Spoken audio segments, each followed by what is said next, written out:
अगर visa time पर नहीं मिला तो टिकट भी ज़ाया जाएगा। ये तो बोलती बंद हो रही है, इसने तो एकदम ही उतार लिया जहाज जाओ।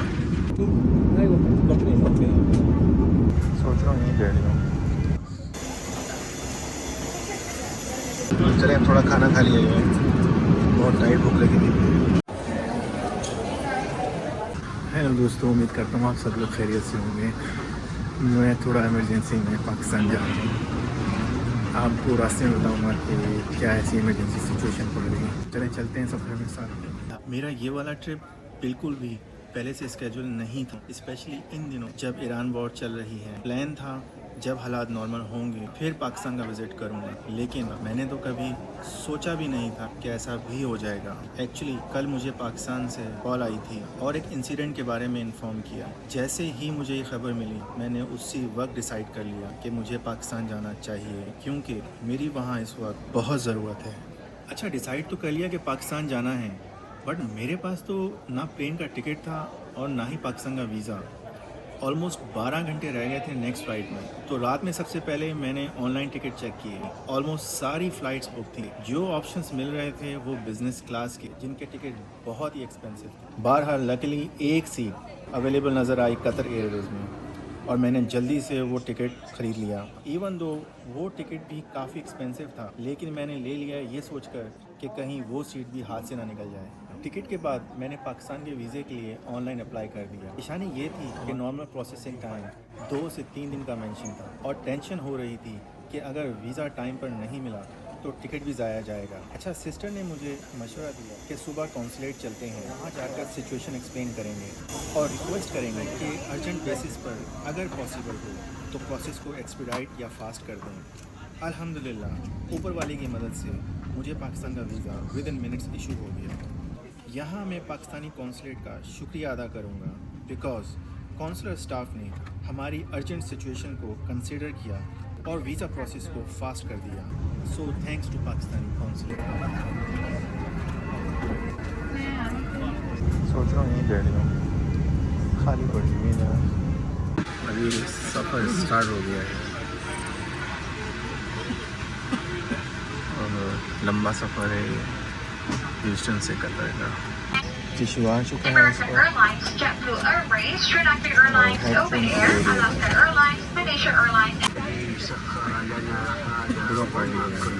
ये होता है आखिरी में मैं इसका टिकट खरीदूँगा। सीट तो मुझे मिल गई है लास्ट की तकरीबन, लेकिन एक प्रॉब्लम है इसमें और वो ये रेस्ट रूम के सामने मिली है, जिससे सफ़र घास तकरीबन भर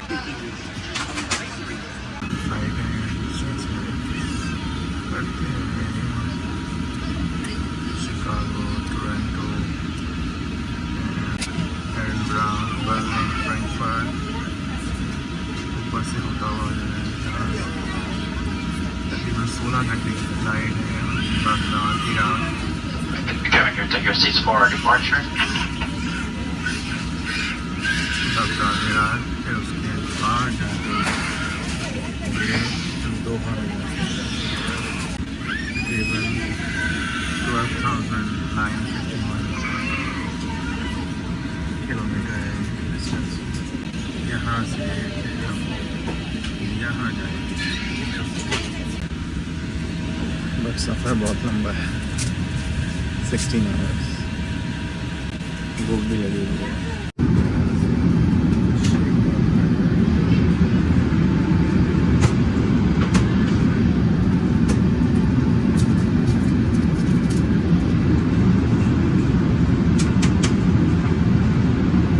सुबह नाश्ता किया था खाली, उसके बाद फिर मैं वो कॉन्सुलेट गया, वहाँ से वीज़ा लिया और बहुत टाइट भूख लगी थी।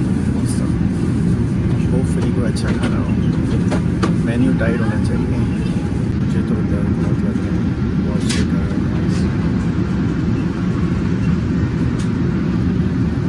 इसको भी हुआ तकरीबन 10 मिनट में खाना तैयार है देने के लिए, लेकिन जहाज़ जो कि बहुत हिल रहा है इस वक्त, ऊपर नीचे आ रहा है, तो खाने को सर्व नहीं कर रहे हैं लोग।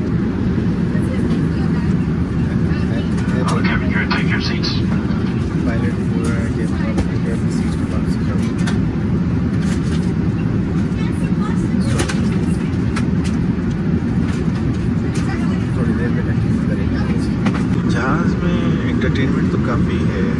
देखते हैं कि क्या मिलता है। मूवीज़ हैं इसमें, बॉलीवुड की देखता हूँ कोई नई ऑडियो लाइव टीवी। वाह, लाइव भी है इसमें।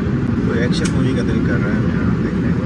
नहीं, मेरे ख्याल कोई रोमांटिक मूवी देखता हूँ, ये वाली चूज़ करके देखता हूँ, अच्छी लग रही है। यार प्लेन काफ़ी शेक कर रहा है, हालांकि इसको उड़े हुए तकरीबन आधा घंटा हो गया, लेकिन इतना तो नहीं करना चाहिए। ये क्या मेरी स्क्रीन ही गायब हो गई है यार, ऐसा नहीं करना। मैं पूरा सफ़र कैसे करूँगा मैं? 29,000 पे पहुँच गया है। सो होपफुली ये जो शेकिंग है ये थोड़ी देर में बंद हो जाएगी।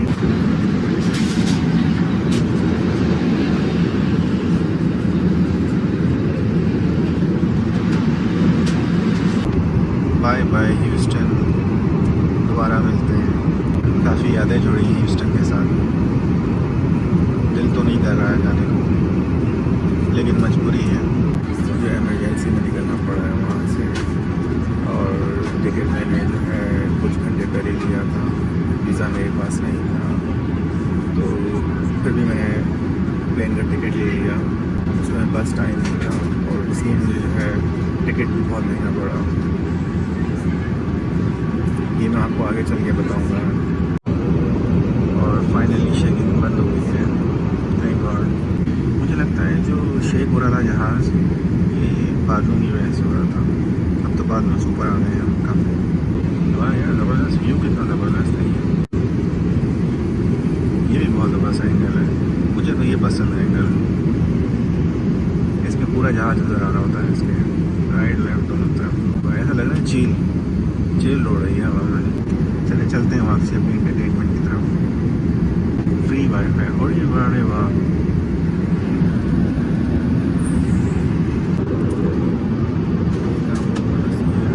स्टारलिंक दे रहा है इस इंटरनेट को, और कॉम्प्लीमेंट्री है, और हाई स्पीड है सबसे अच्छी। वाह यार, मज़ा आ गया। तो मैं पहले अपना इंटरनेट कनेक्ट कर लूँ, सबसे ज़्यादा इम्पोर्टेंट है इंटरनेट।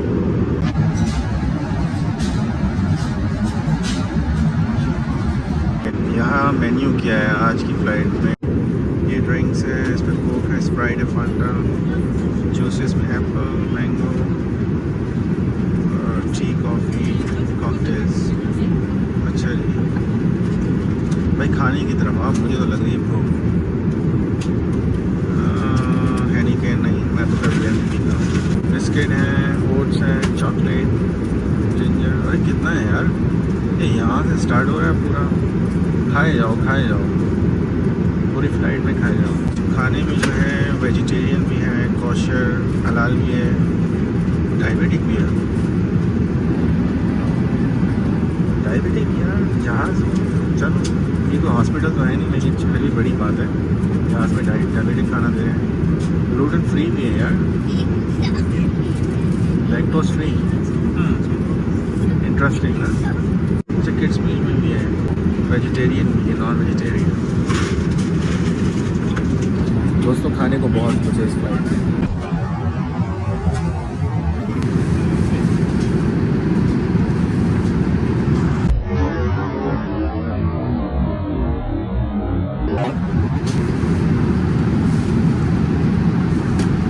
अभी तो भाई तकरीबन 14 घंटे हैं। इस बारे में क्या ख्याल है? इंतज़ार की घड़ी कर रहा हूँ। वाटर दिया है, एक केक दिया है, वाह वाह।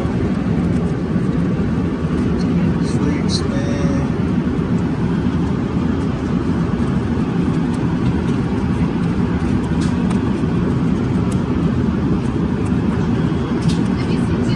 I hope chicken.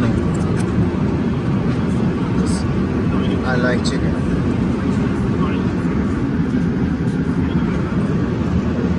क्या समझते हो, चिकन होगा इसमें?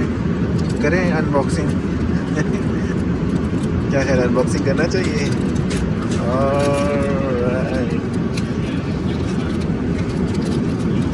और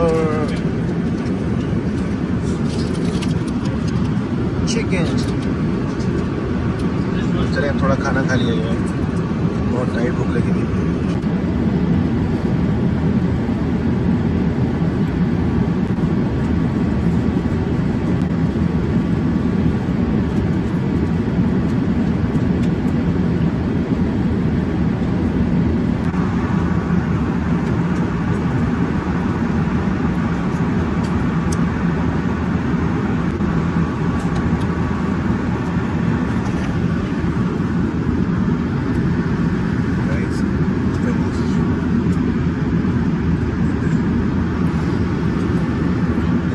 प्रॉब्लम ये होता है कि साइज़ कम है और जगह कम है और खाना ज़्यादा है। आई थिंक मुझे बिजनेस क्लास में बैठना चाहिए। कतरी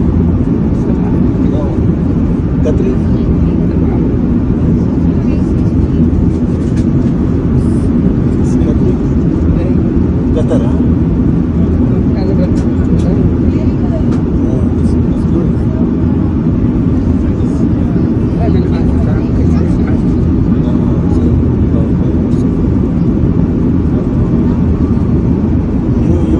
कतरी कतरी ओके अहलन वसहलन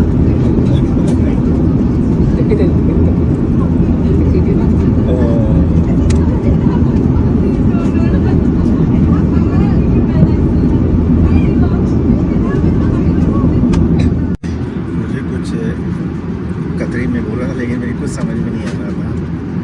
शायद मुझे बता रहा था कि उसको प्रॉब्लम है, कोई हार्ट का मसला है या टांग में प्रॉब्लम है। मुझे क्योंकि अरबिक आती नहीं है, मुझे कुछ समझ नहीं आ रहा था। और बस यही कह रहा था। मैंने उससे पूछा था कि कैसा चल रहा है। मैंने कहा यार बस ठीक है। मैंने कहा बस ठीक है। कहता नहीं ठीक नहीं है, सब सेट है, ऊपर वाले से दुआ करो। सो इंसान को कभी भी नाशुक्रा नहीं होना चाहिए।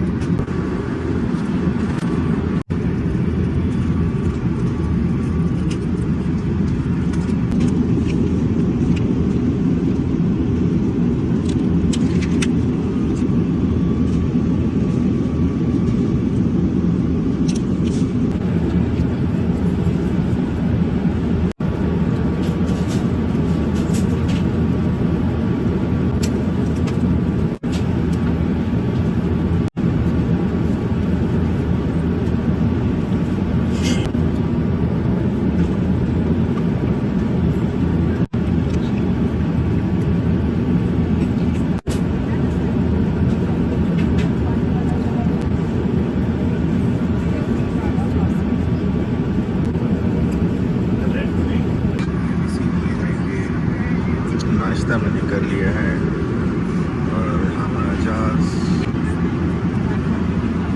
बेरूत की तरफ आई थिंक 1.5 से 2 घंटे में दोहा पहुँच जाएंगे। मैं काफ़ी थका हूँ, मुझे इसके लिए चाहिए ज़बरदस्त सी कॉफ़ी। अब हमारा नेक्स्ट रियाद की तरफ है। बहुत लंबा सफ़र है और दोहा में मेरा ट्रांजिट है और उसके बाद एक और सफ़र है। अमूमी तो ये होता है जब मैं ट्रैवलिंग करता हूँ तो 1 दिन तो लगाता हूँ थोड़ा फ्रेश होने में, लेकिन मेरा इंतज़ार हो रहा है वहाँ पर। उसके लिए सेकंड कॉफ़ी का कप पी रहा हूँ मैं, क्योंकि वहाँ जाकर आराम नहीं करना है। अच्छा, मेरा सीन ये है कि मैं जो हूँ बैग पैक में निकला हूँ। मैंने कोई सामान अपना चेक इन नहीं कर पाया है और क्योंकि मैं इमरजेंसी में निकला हूँ तो मैं कोई सामान नहीं लेके आया हूँ। तो जब मैं अपने डेस्टिनेशन पे पहुँचूँगा तो वहाँ से ना मैं होटल जाऊँगा ना मैं घर जाऊँगा। एयरपोर्ट से मुझे डायरेक्ट एक जगह पहुँचना है जहाँ मेरा इंतज़ार हो रहा है। दोहा में तकरीबन 1 घंटा रह गया है और वहाँ टाइम हुआ है 4:45। आप लोग बताएं कि आप लोग कौन से शहर से हैं और आपकी तरफ क्या टाइम हुआ है इस वक्त। अब मेरी फ्लाइट उतरने वाली है जो ये मुझे अब नज़र आए सॉक्स। ओहो, जिसकी ज़रूरत थी जहाज़ में। मैं सोच रहा था यार मुझे मिल जाए, मेरे साथ वाले ने लगाया हुआ, लेकिन ये तो एयरलाइन वालों ने दिया है मुझे। वाह अरे वाह, दांत ब्रश करो। बाकी 16 घंटे की फ्लाइट है, ज़रूरत तो है मुझे इन चीज़ों की। पायलट ने जो है जहाज़ के परवर चेक कर लिए हैं। अब जब ये ग्राउंड पे उतरेगी तो पता चलेगा। मैं तो तैयार हूँ लैंडिंग के लिए। क्या सब लोग तैयार हैं? कभी कभी मैं सोचता हूँ जहाज़ इतनी ऊपर उड़ रहा है 33,000 की बुलंदी पर, ये नीचे का मुझे तो कुछ नज़र नहीं आ रहा है। ये पायलट को कैसे नज़र आता होगा नीचे कि हम दोहा पहुंच चुके हैं और जहाज़ उतारना है। तो मुझे आज तक कभी समझ में नहीं आया कि पायलट को कैसे नज़र आता है यार नीचे का। ये एक जो है ना सस्पेंस वाली स्टोरी है। ये जब भी पता चलेगी जब मैं कॉकपिट पे जाऊँ और पायलट से पूछूँगा। कुछ भी हो सकता है, पानी भी हो सकता है। इवन मैं चश्मा लगा के भी देख रहा हूँ, चश्मा लगा के भी मुझे नज़र नहीं आ रहा है। पायलट को पता नहीं कैसे नज़र आ जाता है नीचे का। और मुझे फ़ील हो रहा है क्योंकि जहाज़ नीचे जा रहा है तो मुझे फ़ील हो रहा है कि पायलट जो है ना इस वक्त बिल्कुल लैंडिंग के मूड में है, लिहाजा इसको डिस्टर्ब नहीं किया जाए। मेरे जो कान हैं वो खुल गए हैं। ऐसा लगता है जो सदियों से मेरे कान बंद थे वो इस जहाज़ की लैंडिंग ने खोल दिए हैं। अब मेरी वाइफ की शिकायत है कि मैं उसकी बात नहीं सुनता हूँ, तो उसको चाहिए कि वो थैंक यू करे इस प्लेन का। 16 घंटे रहने के बाद हवा में पहली दफ़ा मुझे कुछ नज़र आया है, और जो नज़र आ रहा है वो तकरीबन कोई रेगिस्तान या मिट्टी नज़र आ रही है। तो दोस्तों कितना इनक्रेडिबल है कि जहाँ 16 घंटे हवा में रहने के बाद फाइनली जो है वो नीचे की तरफ जा रहा है। पायलट ने भी इशारा दे दिया है कि भाई जहाज़ लैंड कर रहा है, बेल्ट वेल्ट लगा लो, सब जो है ना तैयार हो जाओ। The movement of the truth. यह एयरबस 350 है शायद। मेरा इरादा तो एयरबस 380 में जाने का था, जो एमिरेट्स की और इत्तेहाद का प्लेन है, लेकिन क्योंकि मैं जल्दी में निकला हूँ मुझे सीट नहीं मिल रही थी उसमें। तो क्योंकि वो शायद डबल डेकर होता है ऊपर नीचे, इसमें मुझे लग रहा है शायद 3 इंजन है। एनी हाउ खैर खैरियत से पहुंच जाऊँ, लैंडिंग हो जाए, दैट्स फाइन।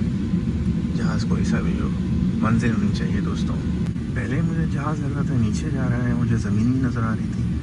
अब पायलट ने जहाज़ को घुमाया है। मुझे लगता है पायलट का मूड नहीं है जहाज़ को लैंड करने का, शायद उसको मज़ा आ रहा है हवा में। आप लोग कमेंट्स करना यार, मुझे समझ नहीं आ रहा है। जब फिर ऊपर आ गए, पहले मुझे लगा था कि पायलट रास्ता भूल गया, लेकिन क्योंकि अब जहाज़ के टायर वायर खुल गए हैं तो शायद पायलट ने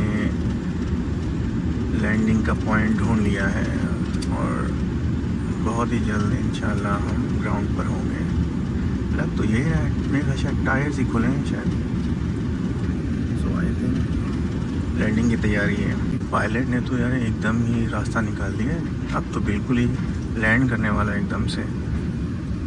ये तो बोलती बंद हो रही है, इसने तो एकदम ही उतार लिया जहाज़ जहाँ।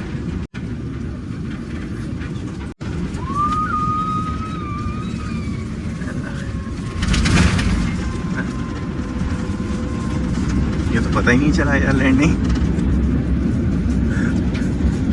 ये तो ऐसा लग रहा है साइकिल की ब्रेक मारी है इसने। अभी जहाज़ रुका नहीं और पैसेंजरों ने खड़ा होना शुरू कर दिया। ये तो हमारा देसी माहौल है। अभी प्लेन जो है वो गेट की तरफ जा रहा है, फिर उसके बाद मुझे नेक्स्ट फ्लाइट कैच करनी है। यार लैंडिंग तो बहुत ही ज़बरदस्त की है इसने। I am impressed honestly, 10 out of 10। Fly करते वक्त भी पायलट जो है वो डाउटफुल नहीं था, उसने एकदम जो है ना प्लेन को उड़ाया था। और लैंडिंग करते वक्त भी उसने जो है ऐसी लैंडिंग ही पता ही नहीं चला, झटकों में कर दी उसने लैंडिंग। सो इट मीन्स के एक्सपीरियंस काउंट, एक्सपीरियंस बोलता है। लगता है पायलट काफ़ी एक्सपीरियंस है। जहाज़ रुका नहीं है और खड़े हो गए हैं, ये हमारा देसी माहौल है। अभी जहाज़ रुका नहीं है, एयर होस्टेस मना कर रही है कि भाई आप सीट पे जाएं वापसी। खड़े हैं बेचारे, इनका शायद समझ में नहीं आ रहा है मेरा। हर बंदा रश है, टाइम तो उतना ही लग रहा है क्योंकि आगे के पैसेंजर निकलेंगे तो पीछे निकलेंगे, वो खड़े होने को फ़ायदा नहीं आया था। फ्लाइट अटेंडेंट्स भी खुश हैं, अपने अपने बैग्स निकाल रहे हैं, ड्यूटी ख़त्म हो गई है उनकी। तो मुझे समझ नहीं आ रहा है, आप लोग मुझे कमेंट से बताएं कि क्यों लोग जो है वो खड़े हो जाते हैं। और क्योंकि आगे तो जा नहीं रहा है, कोई निकल नहीं रहा है, तो जगह तो नहीं है निकलने की। तो मुझे आप बताएं क्या इसके पीछे लॉजिक है। आई थिंक जहाज़ को रिफ्यूल कर रहे हैं, शायद बेड शीट्स वगैरह से पायलट्स के बैग्स हैं, सॉरी फ्लाइट अटेंडेंट्स के बैग हैं, और बेड शीट नीचे धो रहे हैं। ये लोग भी तैयार हैं। लगता है सबसे आखिर में मैं ही उतर रहा हूँ। Thank you, you have a safe travel man, thank you. कितनी अच्छी सर्विस है कि एयर होस्टेस जो है बूढ़े अंकल हैं, उनका बैग लेके उनकी हेल्प कर रही है। यार अच्छी सर्विस है कतर की। ये है फर्स्ट क्लास भी और मेरी बिजनेस क्लास। हो सकता है एक दिन में शायद यहाँ आऊँ। वो लग गई मेरी जहाज से उतर गए। अभी जा रहा हूँ मैं दूसरे गेट पर और मुझे कैच करनी है नेक्स्ट फ्लाइट।